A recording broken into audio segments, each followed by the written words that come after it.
review, and I'll be back. Okay. You want to stand? Yeah. Hello, class. My name is Carlos Martinez, and I was blessed with epilepsy. And wow, already.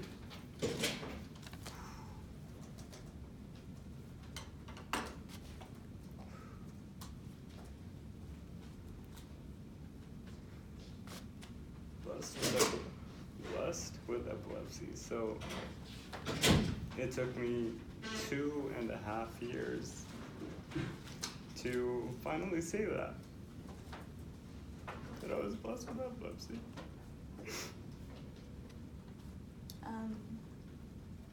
When were you diagnosed with epilepsy?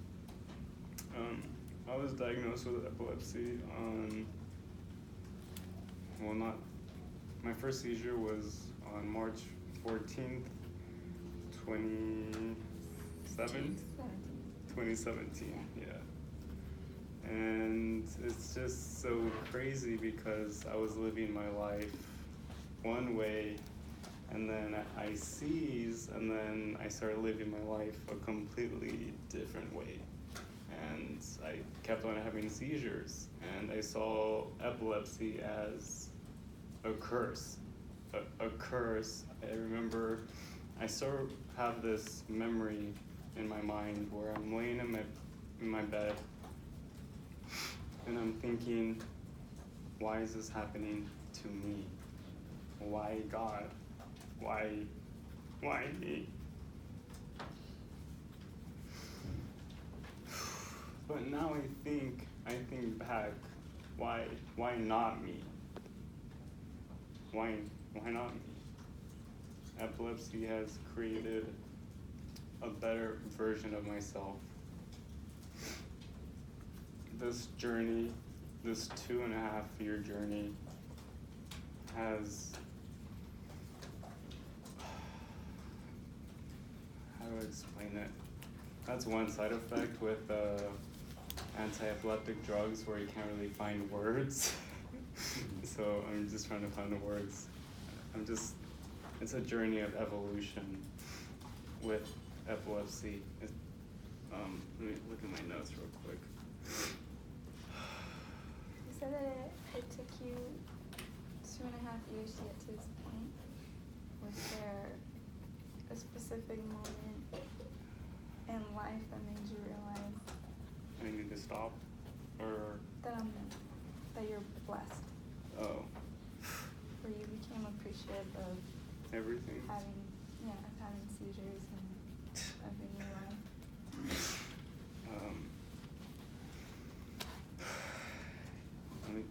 I guess every seizure that I've had, I seize, I black out. I have tonic-clonic seizures. There are different types of seizures within epilepsy, but I have tonic-clonic, which makes you black out. But when I come back, I'm surrounded by the people who love me, the people who are there for basically my rescue, either my sister, my mom, or just my family. And that's, I hold that like really dear to my heart. And with epilepsy, the first 6 months were really tough because once I tell all my friends that I have this new condition, I start losing all my friends. Like I can't drive anymore, so I can't. So that affected you socially? Oh yeah, so that affected me socially, yes. So I can't see any more of my friends. So I start losing those connections. What else? Why do you think once you told your friends that you had epilepsy, they started like distancing themselves? I think because there's a stigma with epilepsy. It's like, I feel it's almost as if we're like a ticking time bomb. If you have epilepsy, you're gonna seize, or if you look at a strobe light, you're gonna have a seizure. But it's not true. With epilepsy, only 3% of people who have epilepsy are actually photosensitive. So it's a tiny, like little. Like epilepsy is a spectrum. And Oh, yeah. like photosensitive epilepsy is a very small part of that spectrum. And it can be like really frustrating to like get people to understand that there's more to epilepsy. And my main trigger is stress. Anxiety. Stress and anxiety. So like before this, I was kind of like freaking out. Yeah. But I took my emergency pills, so I feel better.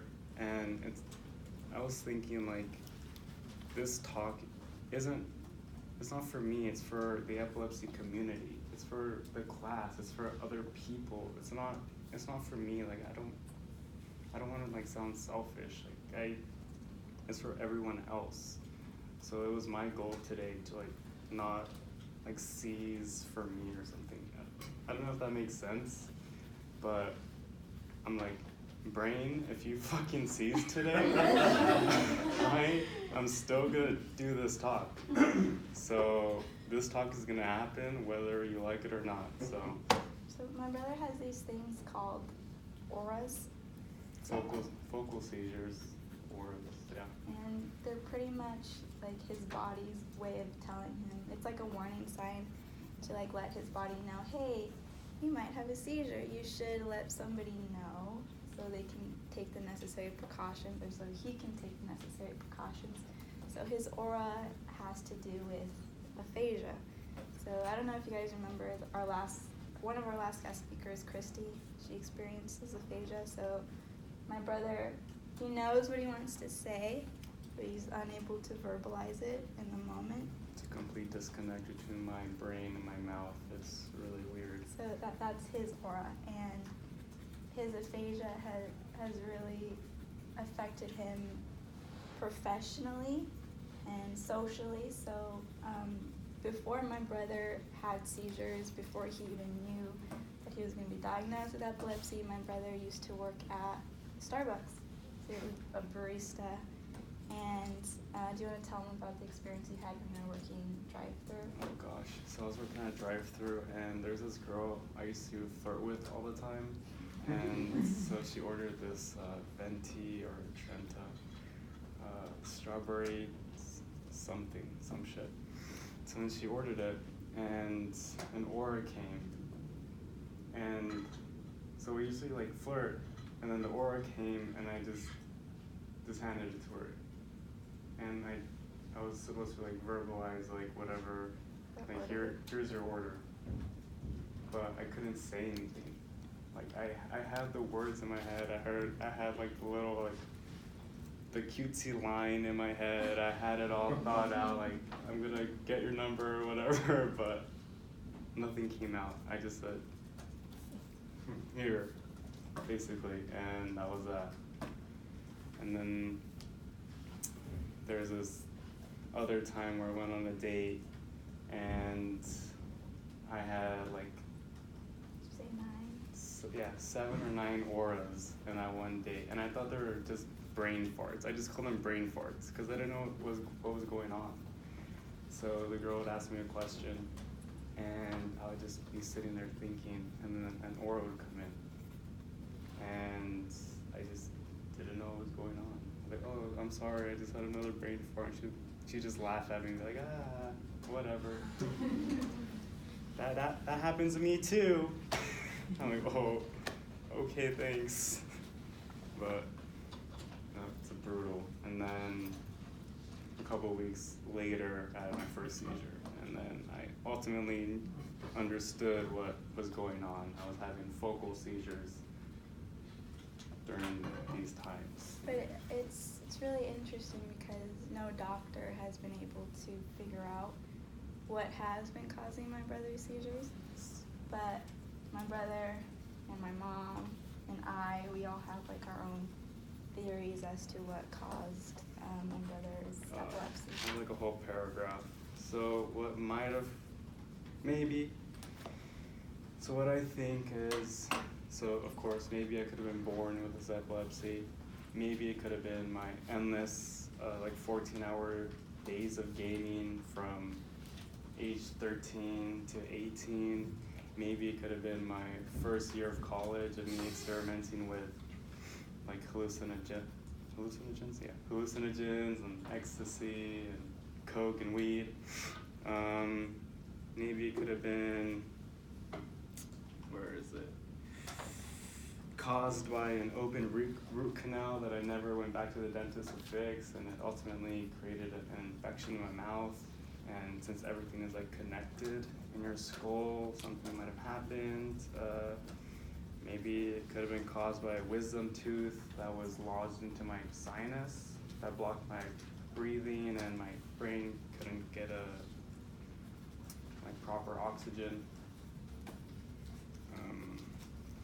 Maybe it was excess stress from getting kicked out of my house once. Okay, let's talk about that. Oh, yeah. So, you first went to what university? That you went. We lived in New Mexico. So my brother, he first started going to New Mexico Tech University, and so that was like what 2.5 hours away from home. And so my brother had like this newfound freedom. He could do whatever the fuck he wanted. So that's where he experimented with like all these drugs, and like he had, his fun.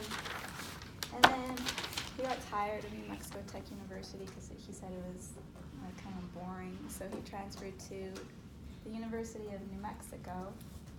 And during that time, he started working at Starbucks. So I think there was like added pressure of him, being a full-time student and then working part-time, and so it's difficult to balance, your school life and then have a work life and then try to maintain a social life. So I think that was a big contributor. And then there was some talk about dropping out of college, and so when that talk arose, my mom was like, no.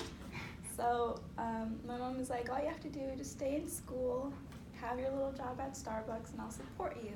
She was like, if you drop out of school, if you drop out of college, I will kick you out of the house. And my brother is, I wouldn't say he's defiant, but he likes to like test the limit to see how far he can go. And he's like, okay, Mom, bet. Let's see if you really kick me out. So he comes home one day. My mom's at work, and he's like, guess what I did? And I'm like, what the fuck did you do? And he's like, I disenrolled from UNM, and I dropped out of school. I'm like, what do you mean you dropped out of school? When am I gonna see you now? Because Mom's gonna kick you out. And he's like, no, she won't. And so my mom comes home, and she was like fuming because I think you texted her that you dropped out. And so my mom like busts through the door, and she's like, are you serious? Did you really drop out of university? And he's like, yeah. And she's like, okay, you're out of the house. And he's like, whoa, wait, what do you mean? And she's like, we had an agreement. If you dropped out of college, I was gonna kick you out of the house. And that's what happened. And so after my brother dropped out of college, that was like the start of like a downward spiral. It was a nosedive. Yeah. And so he got kicked out of the house, and he stayed with a friend that he met at New Mexico Tech. And this friend was a really bad influence, and it was with this friend that my brother had his first seizure. Yeah, the seizure started 3 weeks after I was kicked out. And seizures can happen after a traumatic event, so I don't really know what started the epilepsy. It could be a combination of these things. All I know is that I do have epilepsy now, but I am adapting. Each day I awake, and my goal is to spread epilepsy awareness throughout, how do I word it? I guess throughout our community or Because like it's really interesting that world. a lot of people have epilepsy. And It's pretty common. Like, does anyone know anyone? Yeah, see, look at that. It's okay. it's like pretty common, and like no one really speaks out about it. And like a lot of celebrities have epilepsy as well, and you would think that like with their platform, they would want to talk about it and spread awareness. They don't. But I understand why people are kind of scared to talk about epilepsy, because it is embarrassing. Like, I have had a public seizure at work. Yeah. Actually, 2 or 3. 2 or 3, I thought it was just one. At Starbucks and then Tilly's. I don't know if it was 2 at Starbucks or 1 at Tilly's. I've had public seizures. Those are kind of embarrassing. Just seizures in general are embarrassing. But I started a YouTube channel just to get the word out. I started a Discord. Do you want to tell them your YouTube name? Oh, Electric Epileptic. So that's me, and I just kind of just educate, just use my voice to help others. And it's been really inspiring because there's this app called Reddit. And so my brother is a part of the Reddit app, and there's a community inside Reddit called, Epilepsy. And my brother has been really interactive with the people within this community, and my brother took it upon himself to create his YouTube channel and share his story. And because he started sharing his story, other people were then inspired to share their story, and they started uploading videos to YouTube. That's pretty cool. Yeah, so it goes to show that it just takes one person to create a change, create movement.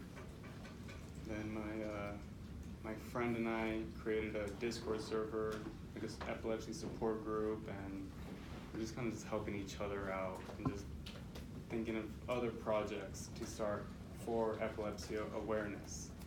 So that's pretty exciting. So as I said, it has taken me 2.5 years to get to this point. I mean, I've had to face super dark holes of depression, thoughts of suicide, of course, just thinking about death. You have to face those super, super, super deep holes and just dig yourself through them to get to what you, how do I word it? To get to, how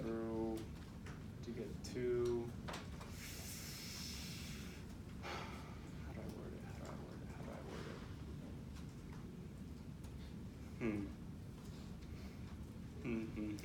How do you word it? Just give me a minute. Just give me a minute. What? Just to get through. Oh, I guess just to get through. I was thinking of like a second part, but I guess just to get through is good enough. I would talk about your accommodations. Oh, accommodations. So, my brother has been driving since he was 4. Yeah, little go-karts. So he's always really loved to drive. And when we lived in New Mexico, you can only, if you have epilepsy, you can only drive if you've been seizure-free for 6 months. And so that totally wrecked my brother's world, because driving gives you freedom. You can go. Independence. Yeah. Epilepsy kind of rips the independence from your soul. My brother is a really independent person, and so it's been really difficult for him to have to depend on other people when he's been so used to independence his whole life. So now that we're in Arizona, if you have epilepsy, you can drive if you've been seizure-free for 3 months. So that's more attainable. And how many months have you been seizure-free now? I think, what's today? The 23rd? 24th. 24th? So almost four months. So, I've been able to drive. A few weeks ago, my brother drove when he drove for a long distance, and that was a really amazing, exciting milestone. Well, I mean, the first time I got into the car after 1.5 years, I was so scared and anxious and gagging on the road because I was alone in the car. But as I started driving more, it's just such a beautiful feeling, because I can listen to my own music alone and just feel the wind. It's just so amazing just driving. My brother is also a DJ and a graphic designer, And so my brother went from being able to DJ and graphic design for hours upon hours upon hours with all this visual stimuli before epilepsy, and now after epilepsy, my brother has had to not necessarily give up, but he's had to not do it as much. And that has been extremely difficult for him to do, because after epilepsy, he still tried to DJ and graphic design for hours upon hours upon hours. And that ultimately made me seize. And that would make him sick. And it took my mom and I a very long time to try to get him to understand that he's not the same person that he was. Because I was in denial. I'm like, I don't have epilepsy. I was in denial for such a long time. But. And then there's something that my mom told my brother that sticks with me. She's like, oh yeah. We're having a conversation. She's like, the Carlos that you were before epilepsy is dead. Like, he no longer exists. This is a new Carlos, and you have to nurture him, and you have to take care of him. And it's been a struggle, but I feel like he's been doing.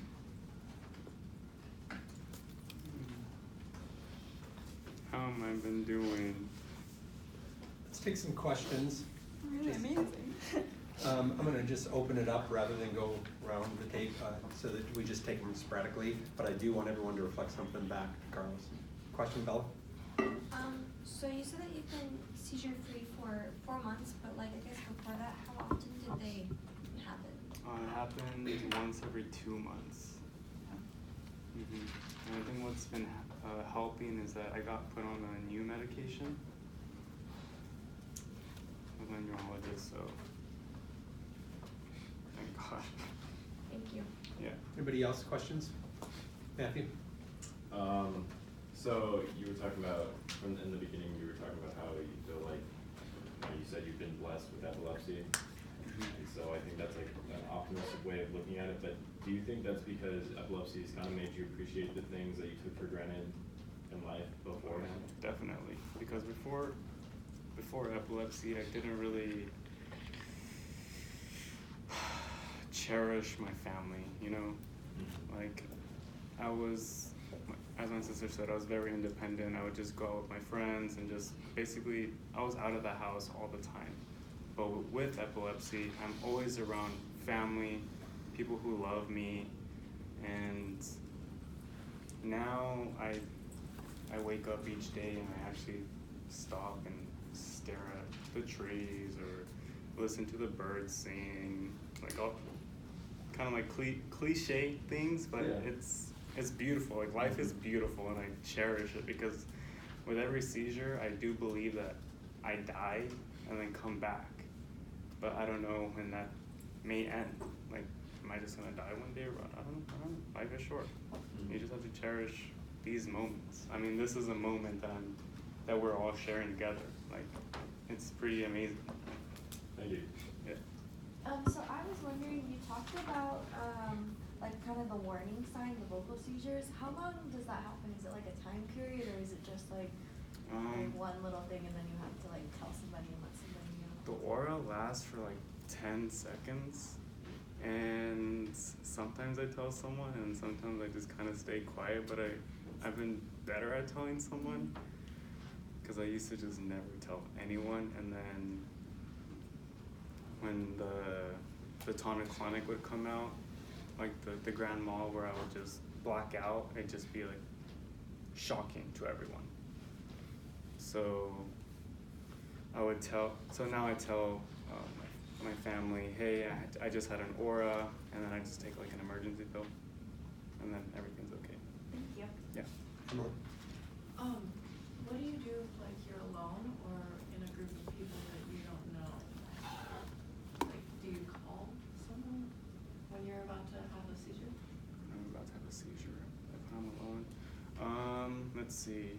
Well, my last seizure was, I faced my fear, my biggest fear of seizing, and that was in the shower. So I was taking a shower, and It's a story. So I'm taking a shower and I feel it coming on, and so this is me completely alone. What do you feel?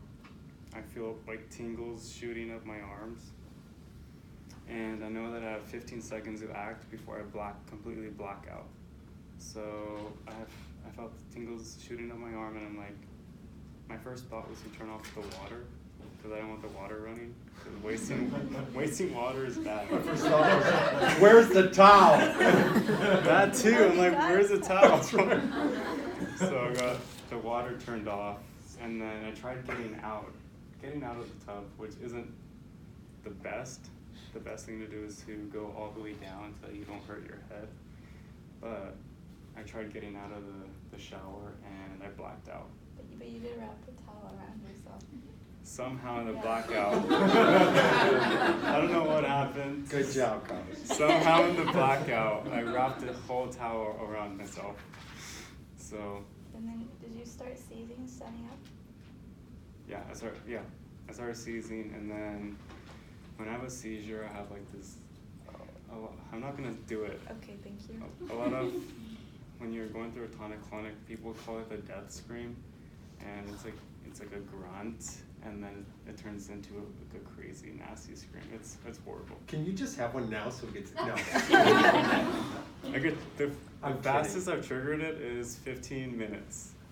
Wow. And I'll tell you that story after my bathroom. We don't need one. That's No. right.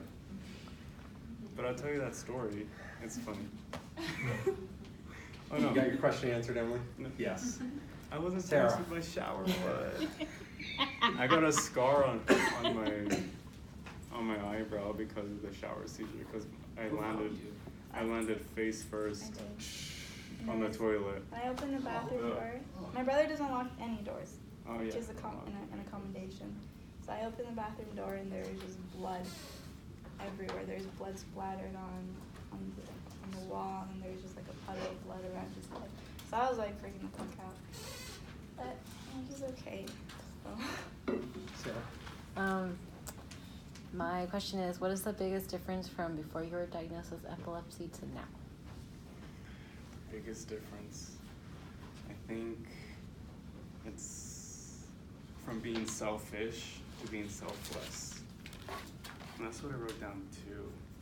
That was like my main motto was from helping myself to helping others. And helping others is honestly the best. Because whenever you help others, there's just this extra, it just makes you feel good inside. But then when you help yourself, it's like empty love, you know? But then when you help others, it's like real love, man.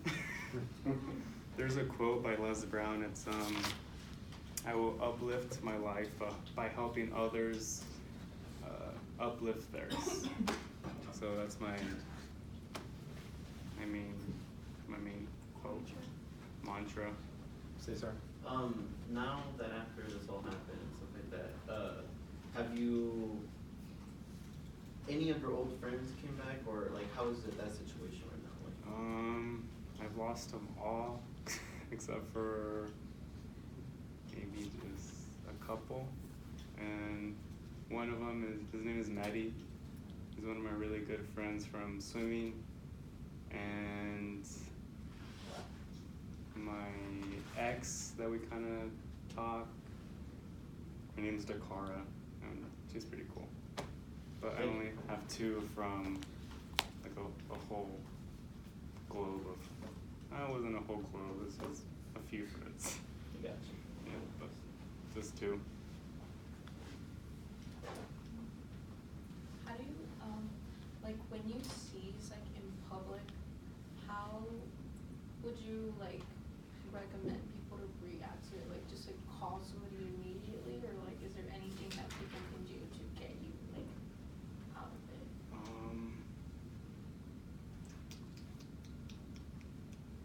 Usually, people, you get scared, so they usually A lot of people get scared because they don't know what to do. what's happening. So a lot of people just like to stand around and just like, when my brother had a seizure at work, at the mall, everybody just like crowded around him and wasn't helping him. So if you don't know the person, yeah, it's a good idea to call 911. But you're supposed to, if somebody's having a seizure, you're supposed to hold them on the side, so if they vomit, they don't choke. So. Oh, and don't put anything like in their mouth because don't put your like thumb in their mouth because they'll chop that shit off. They're not gonna swallow their tongue. None of this business. They can't swallow their tongue. They can't. Don't put a spoon in their mouth because they'll chip a tooth or something. Like, just put them to the side. Yeah, and don't hold them down. Just let them, do their thing. Because it's just let them seize it out. Honestly. Let's reflect back to them. So what you heard, what you saw, what you felt, what you relate to. You want to start?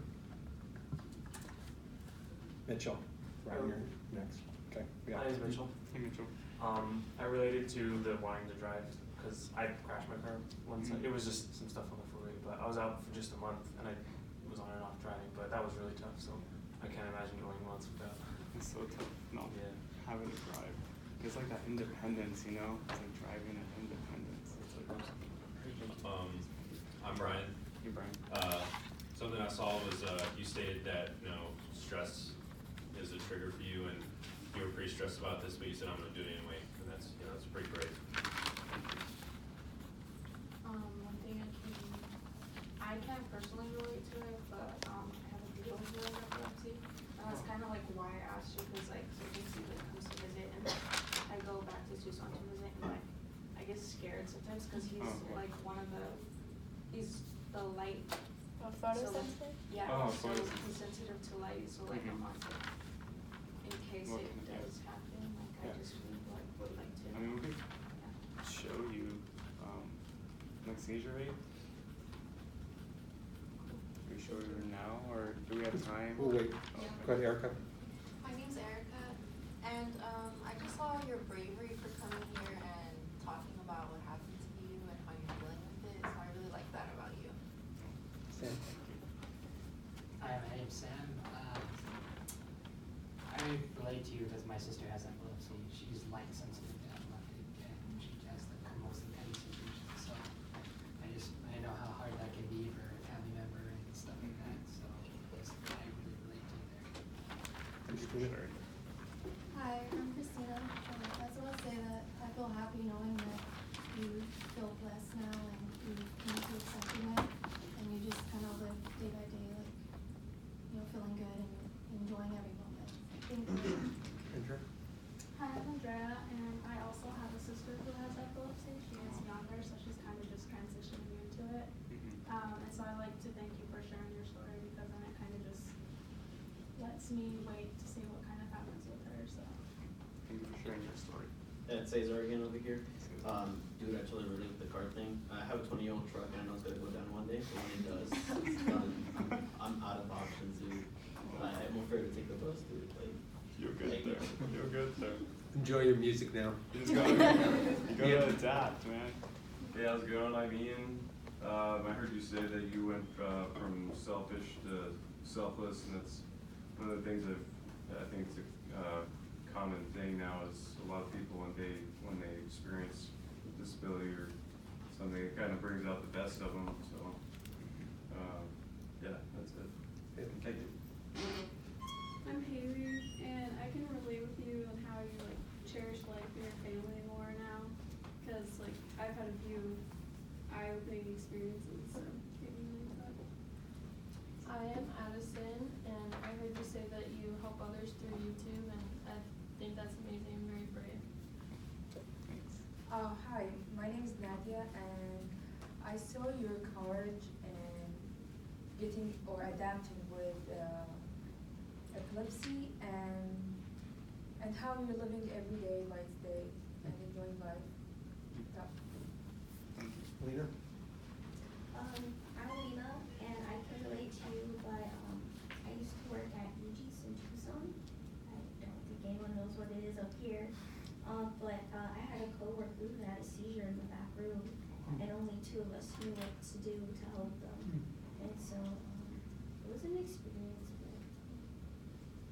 But name is Natani. I was honestly inspired because you see the beauty in like that life has, and I also think my family is the most important thing ever. So I relate to you that way. I'm Tabby, and I saw your guys' close relationship, and I can relate to that because I'm really close to my little sister, and so I really like seeing that relationship there. Thank you. Thank you. I'm Emily, and I can also relate to the car thing because it's nowhere close, but I broke my wrist like over a year ago, and I drove like 2 days after with a cast on when I wasn't supposed to. But You gotta have that it's that independence, that feeling. I doesn't want anyone to drive me. I want to just drive Right? Kathy? So like one of those common motifs that like I see in this class is people after they have a disability or after they have an accident, you always assume that they would be less happy with life. And so I think just like you said that you found appreciation in things that you didn't notice before. So when you have characteristics that are established and then suddenly taken away because of a disability or an accident, it allows you to open up. And I see that you kind of took the deck of cards that you were given and you're playing with them, and I think you're doing it the right way then. Thank you. My name's Corbin. I heard that you appreciate your surroundings, and I think that's great. You appreciate your family. Sarah. My name is Sarah. I related and felt what Carla said when she was telling us what you said about him, that the old you is gone, the new you is all you have, and that's who you have to accept. Thank you. I'm Tyler, and I relate to you because how your mom likes make sure you guys stay in school. That's how my parents are too, so that's how I relate. Hi, I'm Nevaeh. So I appreciated you breaking that stigma, how you were saying like people assume that they're a ticking time bomb. My little cousin who's like 4, he hasn't gotten diagnosed with epilepsy, but he has seizures often, and that's kind of how we feel sometimes when we're around him, like, oh no, like what do we do? But I appreciated you giving me some insight and explaining more about it. Thank you. I'm Bella, and I just really liked how you changed when you talk about it and you used to think of it as a curse. I think that's really cool that you now refer to it as a blessing. Claude. I'm Chloe. I can relate to you on the selfish to selfless part because I had to change for my brother who has autism. I had to change myself. So I want to close with this. Carla, I want you to share briefly what it meant for you to have your brother share. Well, it means a lot because from the first time that I was in this class, I had no idea what this class was about, and then I experienced the first class and I was like mind blown. I'm like, oh my God, it would be such an amazing experience if my brother did this, because I felt like it would be a really great opportunity to spread awareness and to provide growth not only for me but for my brother and our family. Carlos, what did it mean for you to share, have your sister ask you, and have them reflect back to you what they heard? Wow, I thought it was such an amazing opportunity to be able to come here and share this journey with the whole class and hearing everyone's different, their opinions or their reflection, their perspective, yeah. Their reflections, their perspective, all their different minds just coming together. I think that's so, like all this knowledge is so beautiful. Like I honestly just cherish this moment right now, and to think that I was so anxious about it like an hour ago, and I was like getting so worked up about it. I thank you guys. Thank you so much. And to close, we'll go from one mom to another. What was it like for you as a mom to hear your son? Inspiring. That we've had to go through so much. Very, very dark moments.